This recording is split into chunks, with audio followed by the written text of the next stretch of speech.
morning, Sedona. It is Saturday, February 17th, 2024, and this is Sedona Life with Stephen Hanks, Red Rock Country's radio magazine, heard every Saturday at this time for the foreseeable future on KAZM 106.5 FM and 780 AM Mellow Mountain Radio. I'm your host, Stephen Hanks, and this week's Sedona Life is sponsored by the Sedona Referrals Club, my actual first show sponsor. Sedona Referrals Club is a terrific business networking group that meets every Wednesday morning from 7 to 8:30 a.m. at the Red Rock Cafe in the village of Oak Creek, right next to the famous Clark's Market. Later in the show, I'll be telling you a lot more about the Sedona Referrals Club and how your business can join up and generate more customers. So my erstwhile producer behind the glass, making sure that I don't screw up, is Ryan Thompson, a man who I have learned wears more hats on this radio station than I have baseball caps in my closet. And I've been playing the game for about 100 years. Ryan, how'd your week go? Oh, it went great, man. Really good. Yeah. Did you do anything special for Valentine's Day? I probably shouldn't ask. No, I spent it with the radio station. It was a great day. Well, you're in love with the radio station. I am, so. You're dating the radio station. Exactly. Yeah. So how about this? We made it to week 2 of this new show, and I'm really excited about this one. But before we get to my very special guest in the studio today, it is time for Stephen's Sedona Scene. This is the segment we'll do every week at the top of the show, announcing information on some very special events and meetings happening all over next week in Sedona and the Verde Valley. So here are just a few of the very cool things happening from today until Friday, February 23rd. So Ryan, did you know that the Mardi Gras Fat Tuesday was this past February 13th? I did, only because I had to make a commercial for one of our clients for a Mardi Gras party. Oh, really? Yeah. That's cool. Yeah. But did you know that you can actually celebrate the Mardi Gras in Sedona still? No. Yeah, well, I'm going to tell me more. Tonight, starting at 5 p.m. at the Posse Grounds Hub next to the Jack Malgrim Memorial Skate Park is featuring Celebrate Mardi Gras, an event sponsored by the Sedona Unitarian Universalist Fellowship. I always have things in this show that if you said 5 times fast, I would totally get lost. This experience will include a cool Cajun jazz concert, a tasty New Orleans buffet, and a fun silent auction with winning bids going toward funding community-enhancing activities of the fellowship, including programs to alleviate food insecurity, homelessness, and social justice service. I would say those are pretty valuable causes. Absolutely. Tickets are $40 in advance and $45 at the door. For more information, call 928-282-1541. That's 928-282-1541. Then to celebrate Black History Month, all this month, the Sedona Arts Center, in partnership with the ASU Center for the Study of Race and Democracy, is presenting the program Vision and Sound, an African-American experience, which is an immersive program featuring the works of African-American artists and advocates. The Sedona Arts Center in Uptown Sedona is at 15 Art Barn Road and is open Monday to Saturday, 10 a.m. to 5 p.m., Sunday, 12 p.m. to 5 p.m. And I mentioned this last week. I want to do it again because it's one of those say 5 times fast things. Patrick, it's crazy. The 29th annual Red Rock Quilters Quilt Show through March 2nd at the Sedona Public Library in West Sedona. That is a tongue twister. Yeah, I mean, it's over on March 2nd, so I don't have to say it after that.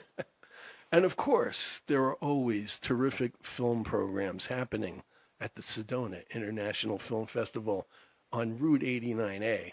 This week, from tonight through Thursday, February 22nd, at the Mary D. Fisher and Alice Gill Sheldon Theaters, you can catch 2024 Oscar-nominated live-action shorts, animated shorts, and documentary shorts. But it's still probably a bit too chilly to actually wear shorts. For a complete schedule and tickets, go to SedonaFilmFestival.org. And speaking of the Sedona International Film Festival, my special guest today on Sedona Life with Stephen Hanks is the festival's executive director, Patrick Schweiss, a man who has reverentially been referred to as the King of Sedona or the unofficial mayor of Sedona. I'm sure there's a lot of other things he's been called, but we won't mention it during the show.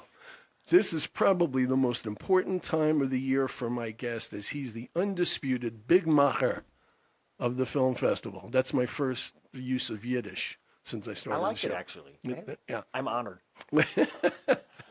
Which is beginning on February 24th and running for 9 days and is celebrating its 30th anniversary.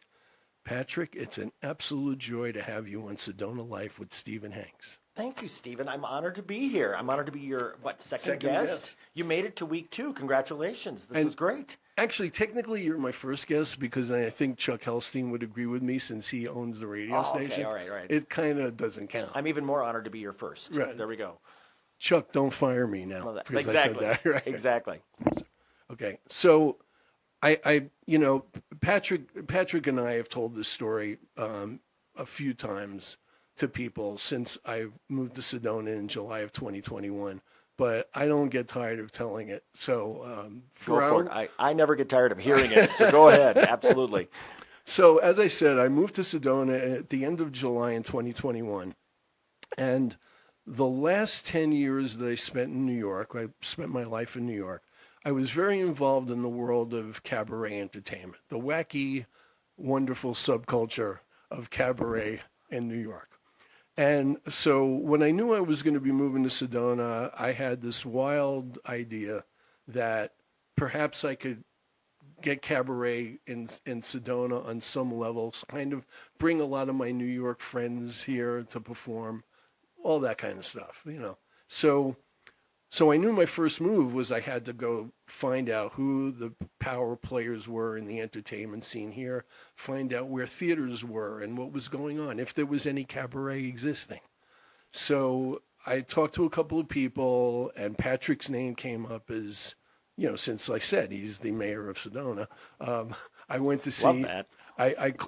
I forgot whether I called you or emailed. I maybe just emailed. Yeah, I think it was just an email to start, just kind of email introduction. Yeah, and as I've learned in almost 3 years that I know you now, which I can't believe, by the way. Unbelievable. Where does time go? I know. It's crazy. Well, it's because we're on our 3rd-year anniversary, Stephen. It's because of our age. That's it. That's exactly. why it goes a lot faster now. Exactly. So I emailed Patrick, and as I've learned now that I've known him, Patrick is great at responding to messages.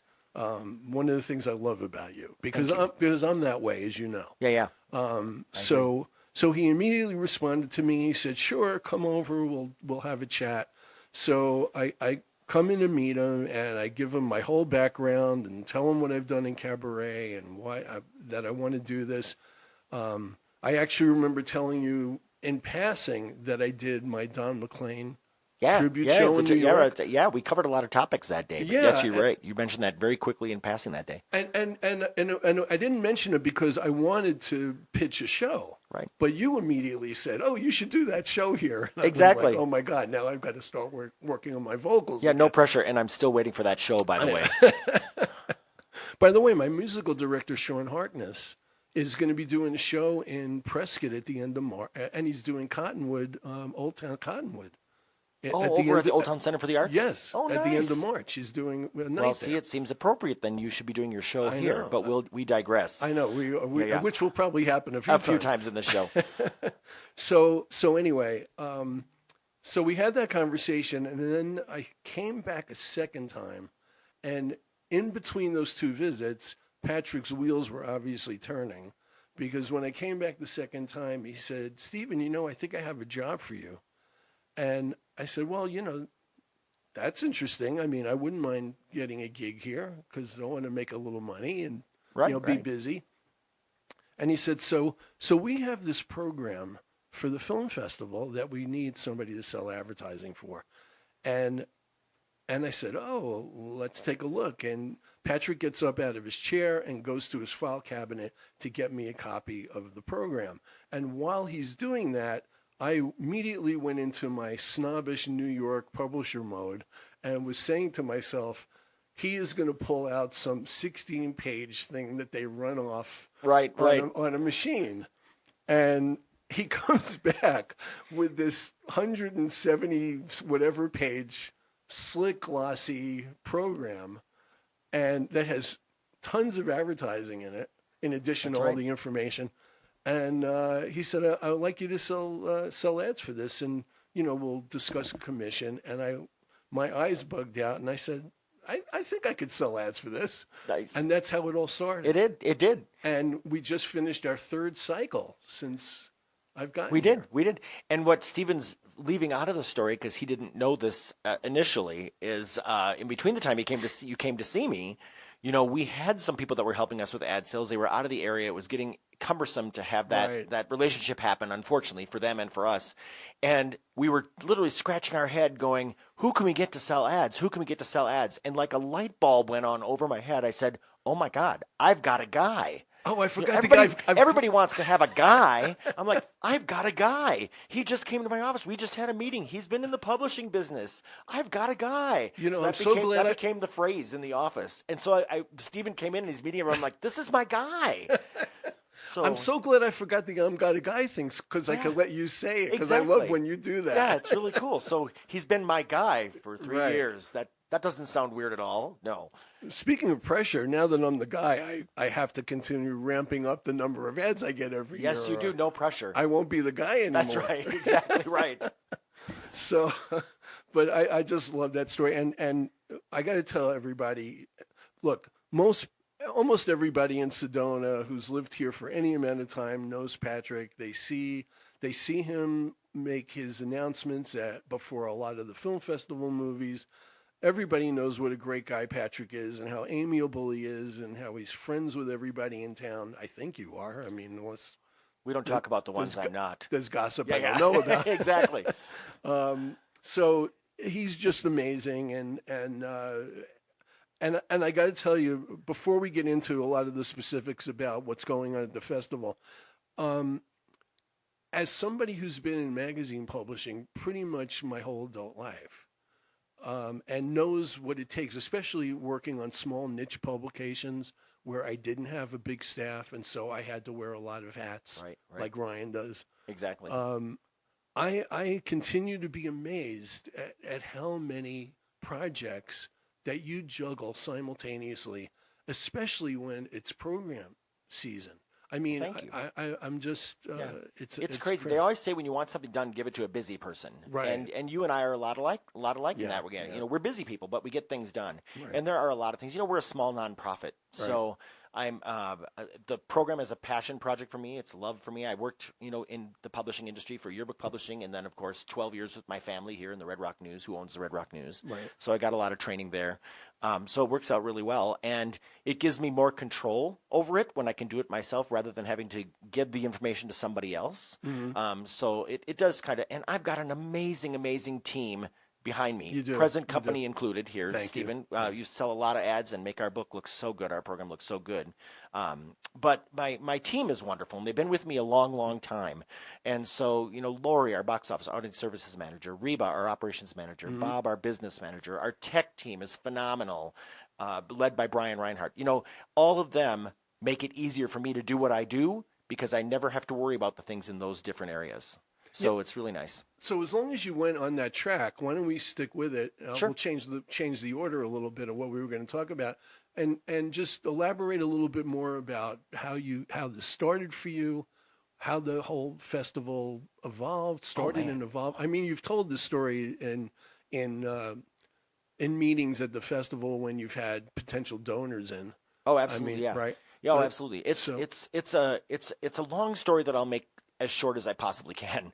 The film festival itself, of course, as you stated, we're celebrating our 30th year anniversary, which is really exciting. It's my 20th year with the festival. So I came on in year 11. Mm-hmm. We started in the mid-'90s. In 1995 was the first film festival, and we were a product of the Cultural Park. There's a drive now, of course, to bring the Cultural Park back. So I know it's in the news. So people are now, even if you weren't here at that time, you kind of are relating to the amphitheater and that. We were the off-season as they were trying to raise money to build the cultural park, to build awareness. So the film festival started out back then as a 2.5-day festival. It started late on a Friday, and it went late Friday night, or Saturday all day, and Sunday all day. So a 2.5-day festival. Was it totally separate from actual showing of films at a theater, or it actually its own entity? Yeah, and in fact, when it started.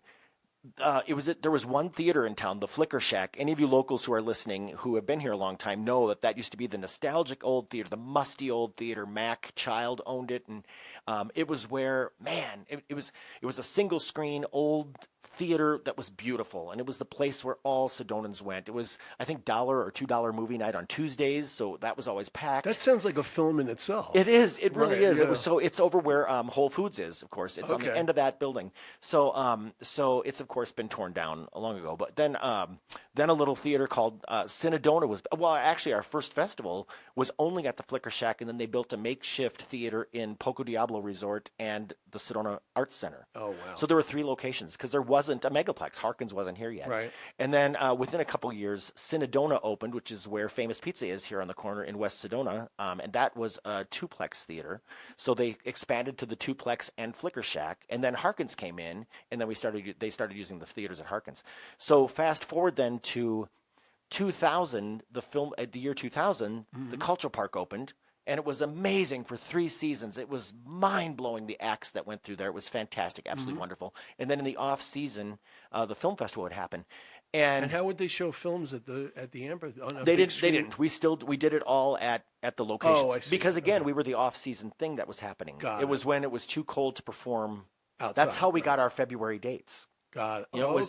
It was the Cultural Park was active kind of late April through October because you could be outside then. And we were the off-season event to keep the Cultural Park's name in front of people. Got it. Well, unfortunately, the Cultural Park went bankrupt in 2003. And Sheila Jackman, wonderful Sheila Jackman, was on the board at the time and said, we can't let the film festival go down with the mothership. So they formed their own 501c3, and then they brought me along in year 11. And so I've been involved since 2004 and have been at the helm since then. And we've expanded the festival to 9 days from 2.5 days back then to 9 days the last few years. And, of course, 12 years ago, we built our beautiful Mary D. Fisher Theater. And a year and a half ago, we opened the Alice Gill Sheldon Theaters. So we've gotten a lot of incredible community support because of what we do and what we bring to the town. So we're very proud and we're very honored by what we've been given. I was going to say you have to be proud of that. I mean, what a tremendous story of growth and you developing it with the help of other people. Obviously, exactly, and literally, it sounds so cliche-ish, but it's literally a phoenix rising out of the ashes. Yeah. We were bankrupt. This organization should not have been going, and this community built it back. And this board, the board back then, the board now, I've got the best board in town. I will challenge anyone to that. I was going to ask you about that. The best, most wonderful working board, financially committed board, and everything. And it is really phenomenal what we in this community have all done together over the last 20 years that I've been involved. But really since the beginning. This community loves the festival. We're very honored by that. Now, two questions. One is probably a little bit in the weeds, but anybody who would be new to this might feel that it's a little confusing that there is a Sedona International Film Festival, but everything that happens during the year is also. Oh, it's so confusing. I'm not suggesting you change the name. No. We get that. In fact, just yesterday, someone called and said, can you tell me the dates of the festival next year? I was here in October, and I had a blast at your festival. We came over all the time. We're like, the festival didn't happen in October. But they think because it's the Sedona Film Festival that owns the 2 theaters, that it's the Sedona Festival they're coming to. So it is very confusing. We are trying to figure out a way to make it make more sense. Of course, people, we also shorten it a little bit to the Sedona Film Festival and the Sedona Film Festival theaters. Right. But out of respect for our donors who made the theaters happen, Mary D. Fisher, of course, and Alice Gill Sheldon, I never want to lose the fact that I want to use those names. But it does very much confuse people because they think there's – and, part of me kind of likes that because people think there's a festival happening year-round. And – well, it also kind of forces you to mention the names of the theaters It more. It does. So you can make sure people understand that it's Mary D. Fisher and Alice Gill Sheldon, as part of the Sedona Film Exactly. Fund. Right. And adding to the confusion is the fact that we're in a building that doesn't remotely look like a movie theater from the outside. Right. And we're not allowed a movie marquee because the signage code changed a few years ago. So the marquee out in front of Harkins is grandfathered in. We can't get a new one. So we can never have a little thing out there that says what's showing, now showing. So we have to depend on people knowing and be able to find us. So certainly our Movies on the Move truck has helped, which is parked out in our parking lot. Is the Movies on the Move truck kind of your version of the... That's our version of a sign. It's a mobile sign, if you will. And my analogy was going to be that it's like sort of the McDonald's teal arches. It is. It is, exactly. Right. And it's created a lot of fun over there. But that I agree with you. There is some confusion on what that is. Yeah. And I often hear Lori or Reba when they're answering the phone, taking an order, going, "Oh yes, it is confusing. The Sedona Film Festival owns these theaters and operates them year round." Right. So, but the festival itself is 9 days. That is right. 9 days, 150 films. Right. And it's been wonderful. I mean, you've been in the sessions that I've talked with our donors about. Sure. It was kind of mind blowing. We opened the second theater, and even we didn't realize the impact that was going to have on what we were able to do. We were able to take from 700 programs that we do off, not counting the festival, throughout the year at the original theater. Now that we have a second screen, it bumped that doubled to 1,400 different screenings and things that we have each year, which is significant. And exponentially expanded your multitasking skills. It did indeed. Absolutely. Yes. Yeah, but you seem to be handling it great. Yeah, now we joke in the office because we're like, what did we do when we only had one screen? Because now we have just this thing down, and we know we were busy when we had one screen, right. but now it's like, it's so much more exciting having two and having 4 different shows a day year round. Yeah. So let me ask you about the programming and how the programming of the style of films, like referring to your operation as Sedona's Art Theaters. Right. What was the reasoning behind that? The thinking, and did that evolve from opening the theaters? You mean kind of with opening the theaters and things? No, well, with the type of films that you show. So when I first took the job, I had all of my friends were calling me going, "Oh, cool! You got a full-time job for a 2.5-day festival. What do you do the other 51 weeks of the year?"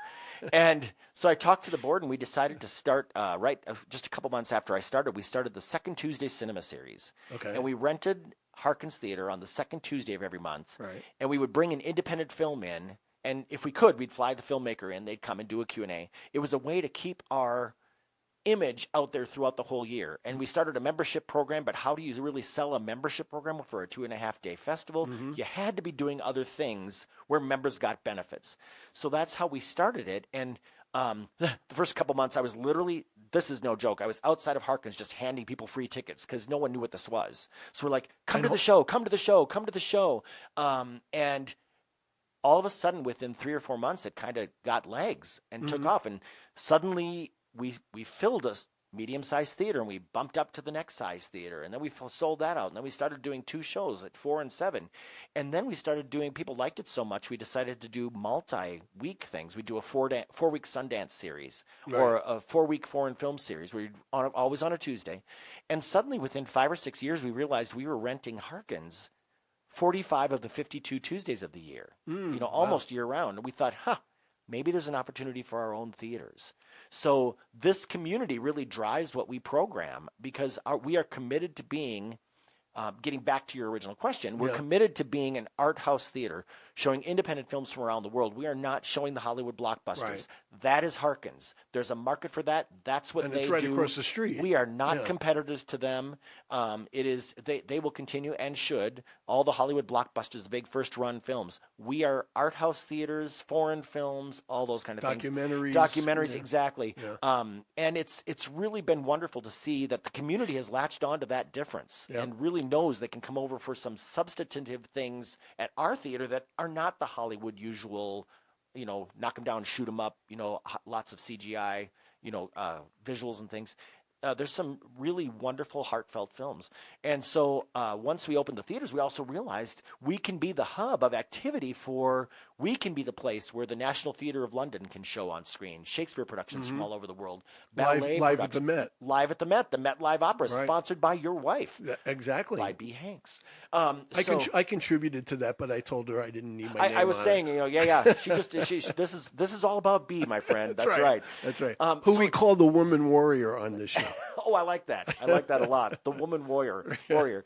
And then, of course, it morphed into, we created the Mary D. Fisher Theater so it could transform into a place for live shows, just like we were talking about with your Don McLean show, of course. So we have live music, live small theater events there. It's just really become really a mecca for different things. We'll try anything there. If it works, we'll keep doing it. If it doesn't, we just don't do it again. We have the luxury of being able to experiment a little bit. Right. By the way, as long as you brought up the live shows, a little shout out from me for your tech crew. Oh man! Since you praised the office staff. Yeah. It's amazing how you're able, like when you had that group, the Tributaries, do the Eagles show and the Linda Ronstadt show and the Woodstock show. They've got 1 to 5 or 6 band members with all that instrument. They barely fit on our stage. Yeah, but you made it work, and the tech crew's tremendous. And it sounds. Stuart Hardy is our sound engineer. He's phenomenal, absolutely phenomenal. Knows sound really well. Brian, as I mentioned, is our tech director, and all of our tech team. What I love about tech people is nothing scares them, and probably Ryan is the same here in the studio. He is. They love the challenge. They love to just troubleshoot to make sure things work, and they are determined to make it the best sounding, best lighting experience that anybody can. We want people to walk away from the Mary D. Fisher Theater going, we just experienced something phenomenal. Or the Alice Gill Sheldon Theater, we just experienced something extraordinary. And those people are the ones that make it happen. And Brian's got a team, Lars, Dawn, Christopher, that any one of them could be there that night. And I'm going to know, and I'm confident there's not one bit of a difference in the quality that people are going to get. They're all so professional. And by the way, it's not just making it a great experience for the audience members, the comfort level that it gives to the performers. Oh, absolutely. Knowing that you have guys you have confidence in doing all this stuff if there's a problem. Like when Ryan had to fix my mic about 1 minute before the show started. And it was like a Star Trek episode where Scotty fixes something like right before the ship is going to blow up. Exactly right. It was like amazing. Yeah. So it's very cool, and thank you for noticing that, because I'm really proud of our team, and I can feel in every confidence whatever we have in that theater, our team will create an extraordinary experience. It's a fantastic group. So I know I answered that question a very, very long way. Did that answer your question about programming? That was great. Yeah, that was great. And actually, the timing's perfect because we're right in the middle of the show, and it gives me an opportunity to do a commercial for my sponsor. Wonderful. And then we can talk about. And I love your sponsor. Thank you, by the way, Sedona Referrals Club. Yeah, so you're sponsoring this show. Yeah, it's great. So the Sedona Referrals Club is a group of business owners from Sedona and the surrounding Verde Valley and northern Arizona area that helps business owners unlock the full potential of their companies through collaboration and building relationships. Celebrating its 31st year in 2024. See, they're even older than you. They are. The Sedona Referrals Club meets every Wednesday morning from 7 a.m. to about 8:30 at the Red Rock Cafe in the village of Oak Creek. Members share information on their businesses and support each other with referrals through their many personal and professional connections. Each business category is represented by one member, and there are membership dues to join. So if you're looking to build your business and you like having a team of encouraging professionals represent you in the community, you should join the Sedona Referrals Club. To be invited to a complimentary breakfast where you can offer information about yourself and your business, and to learn if this networking group is a fit, please go to Facebook, and you can message myself on Facebook or the Sedona Referrals Club page on Facebook. And the only reason why I'm just giving Facebook is because I know that the Sedona Referrals Club is in the midst of revamping the website. So I'd rather people, go to the Facebook page and just message to get information. Perfect. But you should try to be invited to the breakfast. Having people just walk in could get a little unwieldy in the back of the Red Rock Cafe. Exactly. I've been there. I've been to your meetings, which are wonderful, by the way, and I Yeah. strongly encourage people to take Stephen up on this offer. It's a wonderful group, a wonderful networking group, great way to meet people, and many of them can be found in the Sedona International Film Festival program because they all supported Stephen in his efforts and us by buying ads in the program. So we really appreciate all of you at the Sedona Referrals Club and the great work you all do in this community. Thank you. So they got a little extra bang for their buck on There you that go. commercial time. You got it. You got it. Okay, so let's talk about what's happening now at the festival.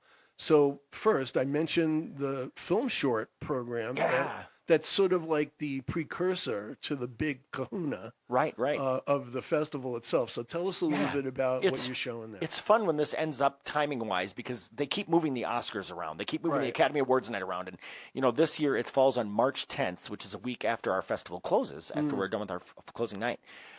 So we, every year, it's become a tradition here in Sedona, we run the Oscar-nominated short films. As you said, live action, animation, documentaries. Right. So people have a chance to see all the 15 films, 5 in each category, before the Oscars. So, it used to be years ago, they'd get to those categories and they'd say, and now the Oscar for best nominated Oscar short live action, and people would kind of scratch their heads, and the public never used to get to see those. Right. Well, a few years ago, Shorts International picked him up and through Magnolia Pictures decided, why don't we license these programs and let the world see the Oscar shorts? So on Oscar night, they know what the films they're talking about. That's great. And it's become very popular with us. So we're really excited and we love it. We always do it every year. Sometimes it ends up beautifully right around our festival, leading into our festival. Sometimes it ends up being the week after our festival.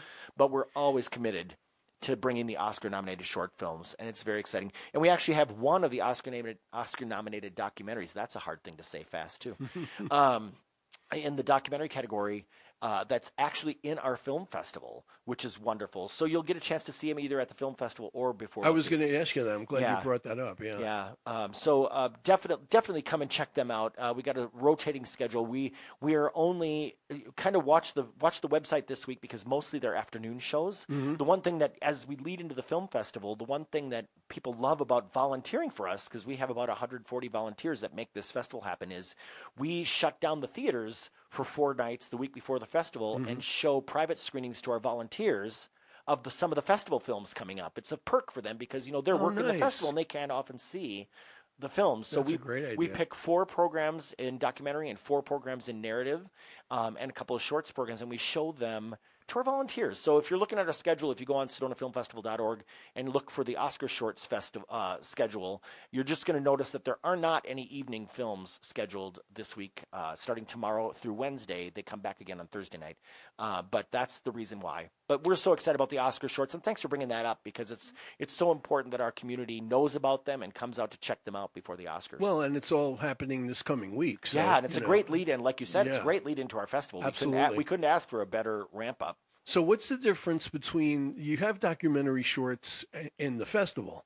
What's the difference between the ones that you show there and the Oscar nominated? Gotcha. guys? Well, and it's interesting. And thank you for asking because this is a good time to give a shout out to our screening committee because for the film festival, wow, this is a months long work to do this.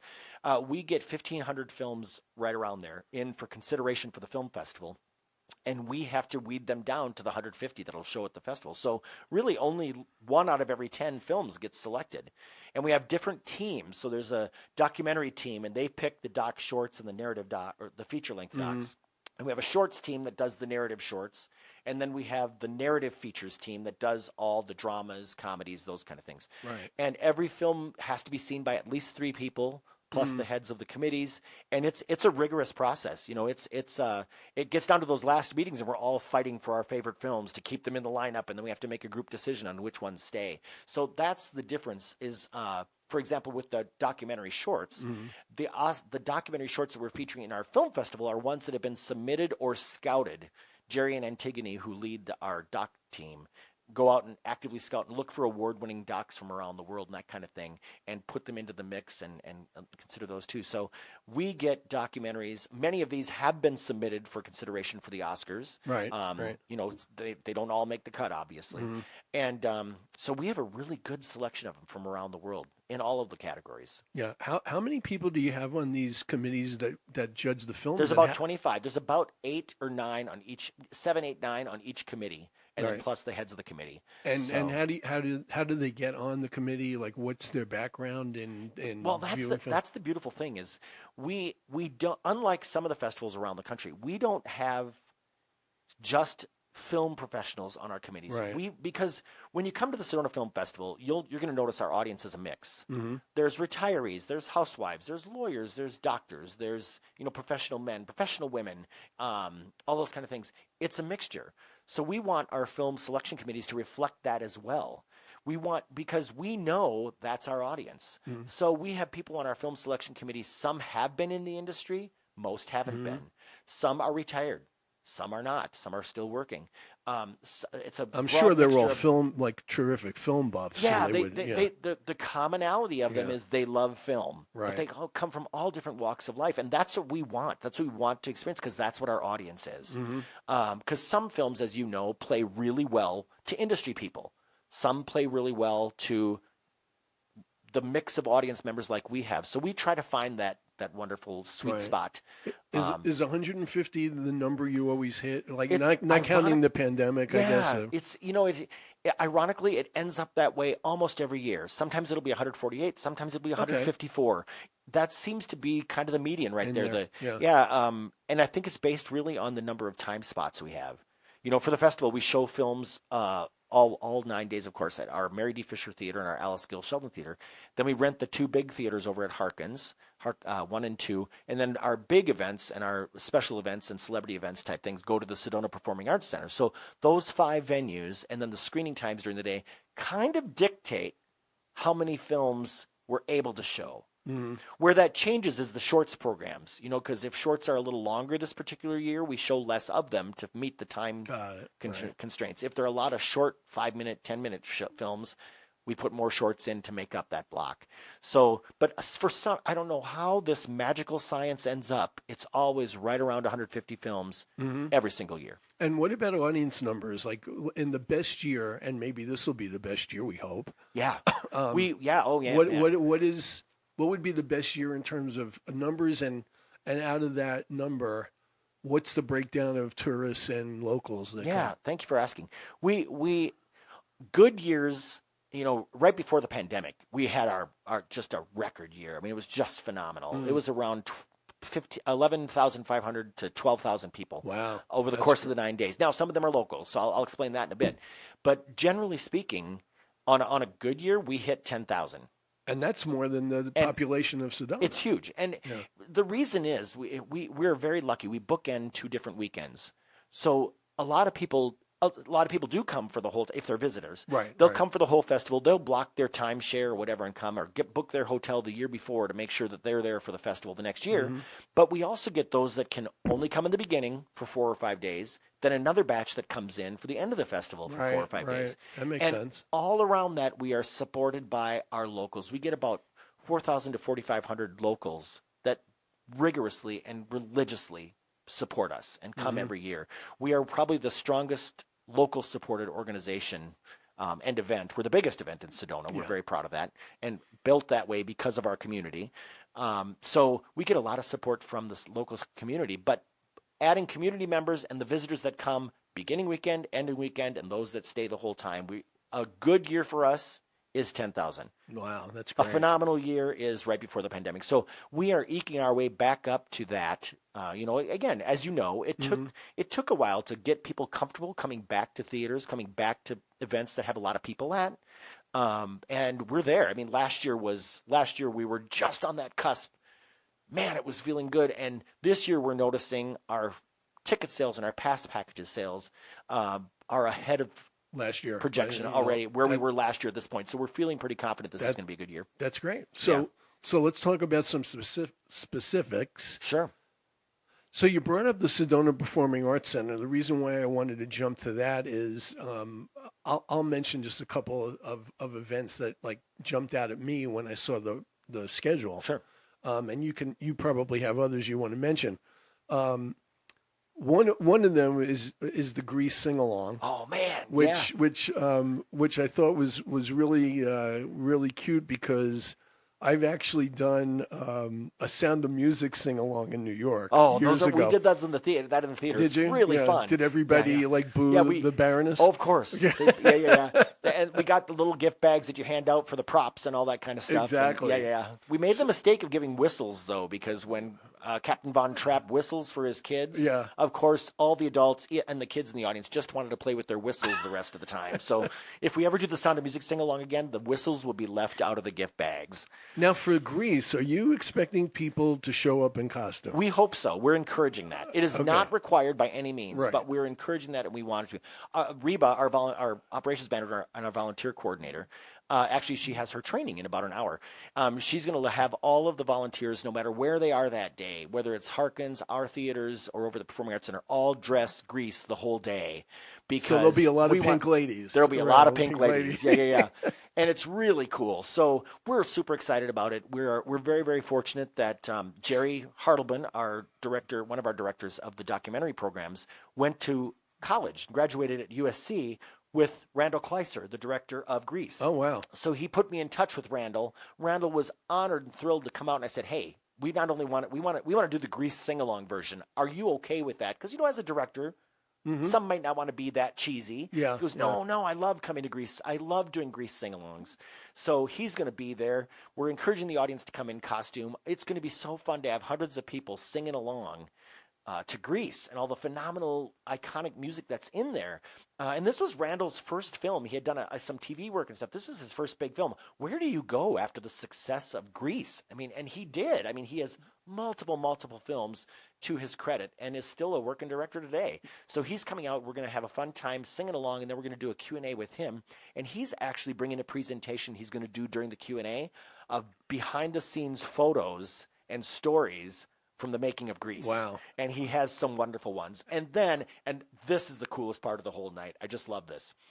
Anyone who comes to the show, we're doing, usually, you know this, Stephen, usually our parties at the end are reserved for VIP pass holders, the people who bought the big top end passes, our sponsors, our filmmakers, our celebrities. This is the night that the party is open to the public, to anyone who comes to the Grease sing-along. We're going to walk you over to the cafeteria at the high school, and Talakapaki is sponsoring the party afterwards that is open to all the ticket holders for Grease. Oh, wow. That's going to be great. They're bringing in a band, the Swing Tips from Phoenix. They're going to have the place decorated in crepe paper and balloons and have all sorts of fun high school dance food. Oh, my We're going God. to transform that thing so you're going to walk into the dance scene from Grease right after the film and Q&A.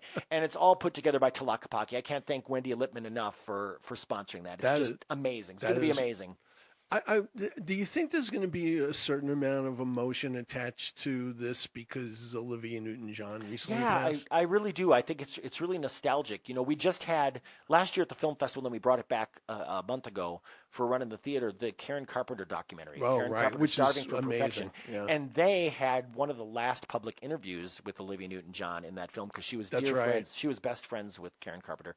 And then sadly, between our festival last year and our run of the film this year, Suzanne Summers, who was in the film and was a dear friend of Karen Carpenter's, also passed away. Yeah. So that became really nostalgic for that. I imagine for Grease, with Olivia Newton-John's passing, of course, that it will be a little bit bittersweet. Yeah. But what a beautiful woman, what a beautiful voice, and what a talent. So we can't wait to celebrate and just have fun. And tell everybody again what night that is. That's Wednesday, February 28th, 7 o'clock at the Performing Arts Center. Still tickets available? Oh, yeah. Well, what's nice is our tickets go on sale to the general public this Monday. Oh, okay. So up until now, the pass holders and the ticket pack holders have been able to, turn their tickets packages and passes into tickets. Now Monday, everything goes on sale to the general public. And we already have a really good crowd coming just from those two categories. So we're expecting it's going to be a big night. Awesome. Yeah. The other celebrity night, which I remember talking to you about because I had a little personal connection to this, is Lucy Yes, Arnaz, as we're so everybody excited. knows, is the daughter of Lucille Ball and Desi Absolutely. Arnaz, is doing a show at the Performing Arts Center, and which I definitely want to go see. And I emailed you about possibly getting Lucy. I don't know if it can happen, but I looked back at my. I'm still trying for that for you, by the way. That would be awesome. Yeah, we're just trying to figure out when we're doing her tech check at the Performing Arts Center. That's determining the entire schedule. Okay. I won't say I'll work for you for free if you make that happen. Hey, wait, Ryan, we got this on recording? Yeah.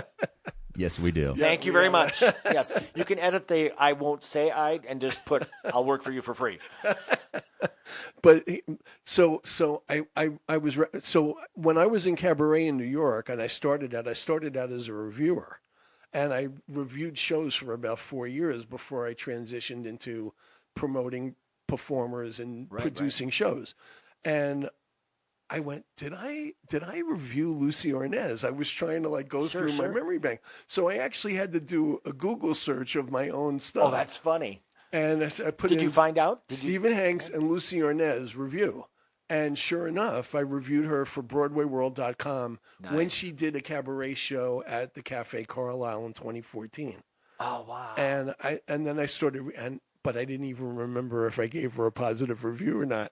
So did you? Please say yes. Oh, yeah. my God.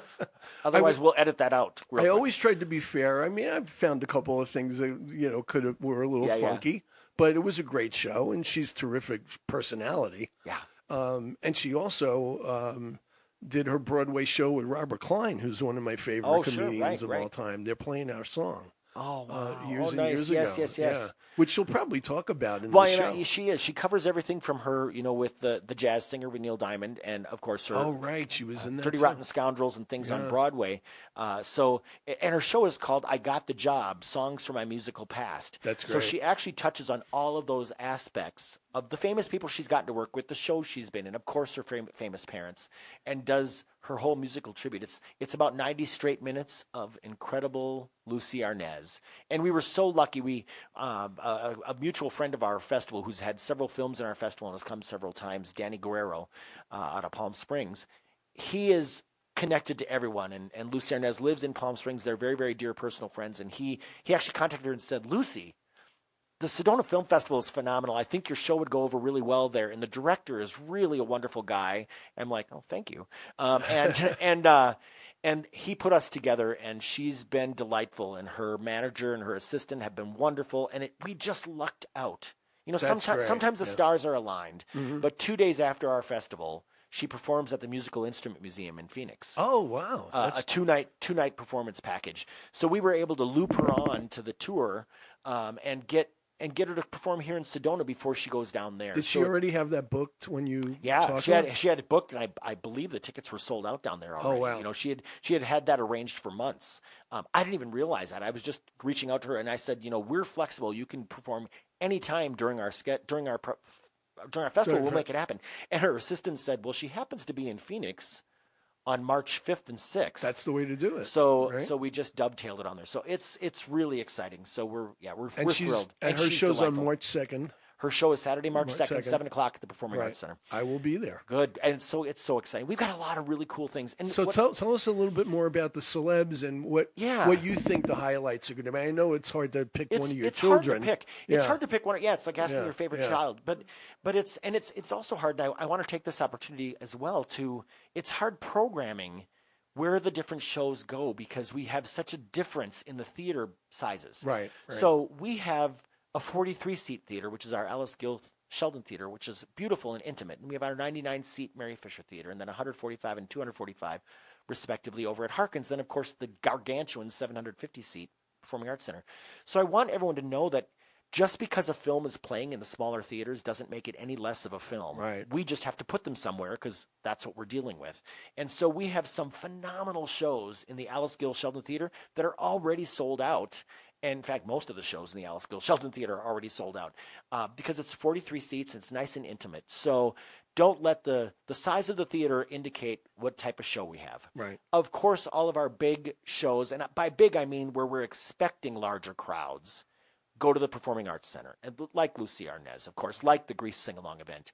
Our opening day, we're really excited to welcome Wendy Malick. She's a phenomenal actress. Yeah. And she's bringing along Maxwell Caulfield, and he was such a heartthrob when he was younger. Juliette Mills, Ray Abruzzo. They're in a film called 7,000 Miles, and we are one of the premieres of the film. And Wendy Malick is so excited to come to Sedona because she got married here. They eloped here a few years ago, that's great. brought 8 of their friends, got married out on the Red Rocks, had their wedding dinner down Creekside at L'Auberge. Her best friend and college roommate lives in Cornville, so she's making this kind of a reunion thing. And Wendy's here for 2 different films, 7,000 Miles, and she's also in a film called The Surrogate the next day at the Performing Arts Center. And then because it's our 30th anniversary, I wanted to pay tribute kind of to some famous friends who have come through our festival over the 30 years. And on opening night, we have a beautiful, beautiful, touching, and funny film called Isle of Hope. Mm-hmm. And it stars Diane Ladd, Mary Stuart Masterson, and Andrew McCarthy.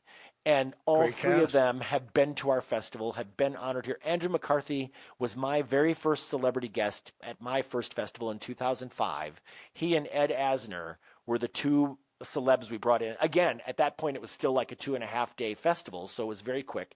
And Andrew is just a wonderful, wonderful, wonderful human. Some of these will be here in person with us. Some will be Zooming in because they're very busy actors. But we're paying tribute on opening night to some people who have had a history here with our festival. So we're very, very excited about that. That's awesome. And on night number 2, on Sunday night, we're really thrilled to welcome Monica Mancini. Henry Mancini, the famous, of course, composer, conductor, did the soundtrack of so many movies that we all know and love.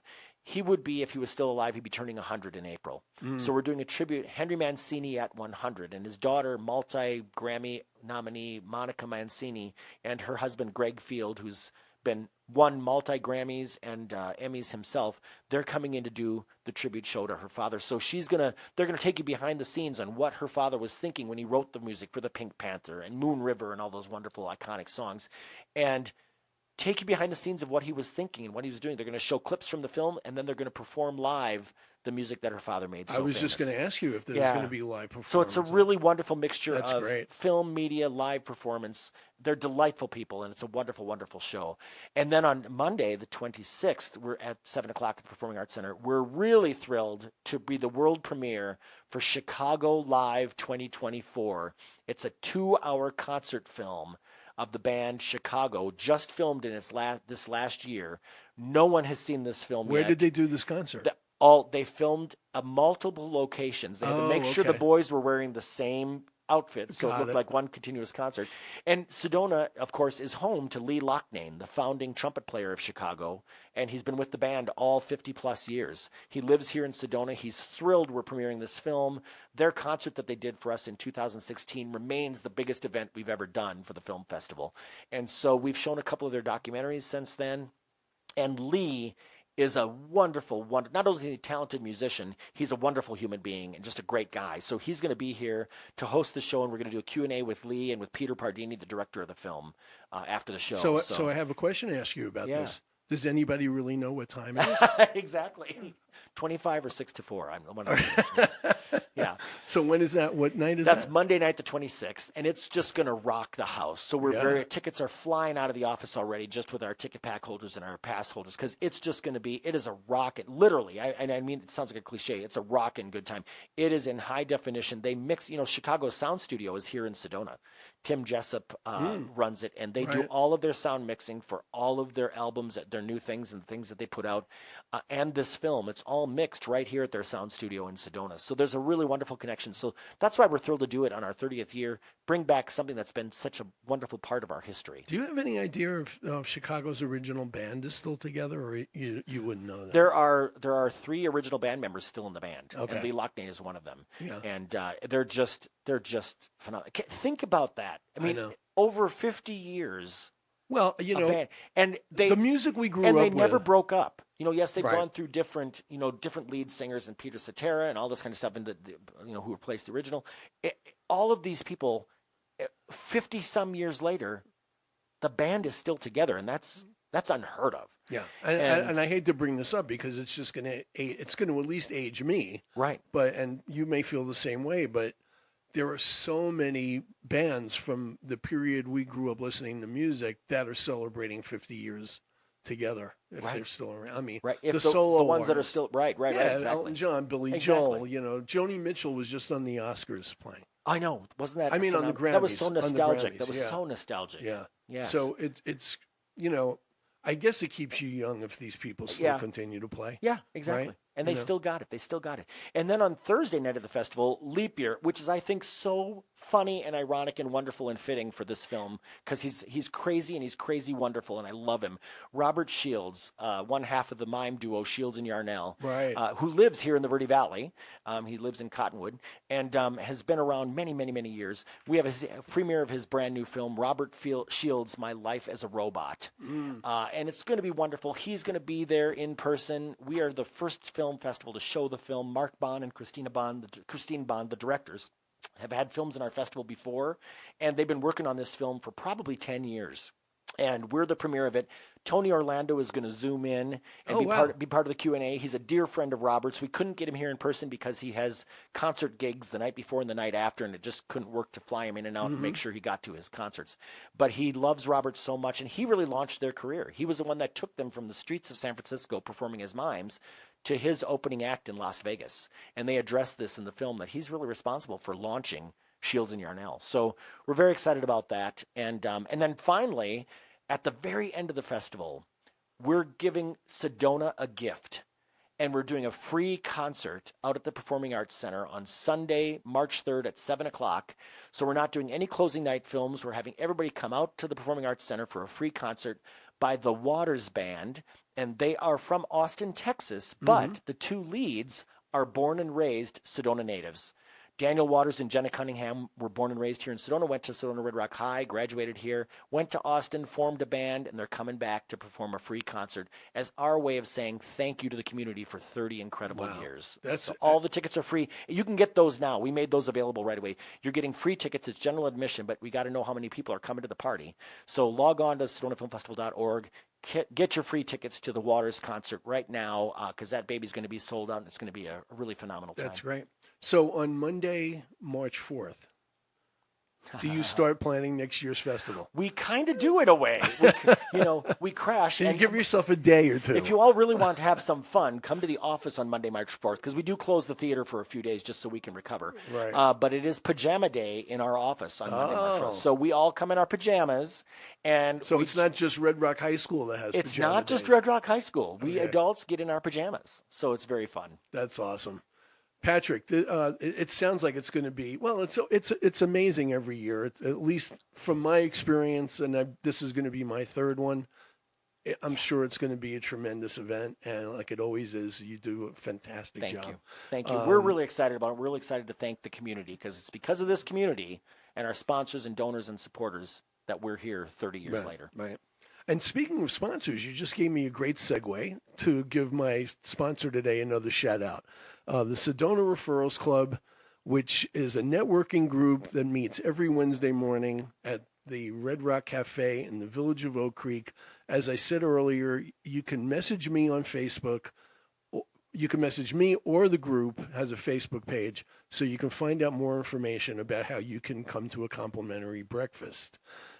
Patrick, I can't tell you how much I appreciate the fact that you did this today and all the information you gave us. And I hope the people are listening. I hope when you get back to the office, the ticket sales have ramped up immediately. Hope the phone's ringing off the hook. Thank you, Stephen. Thank you for having me. Congratulations on this new show.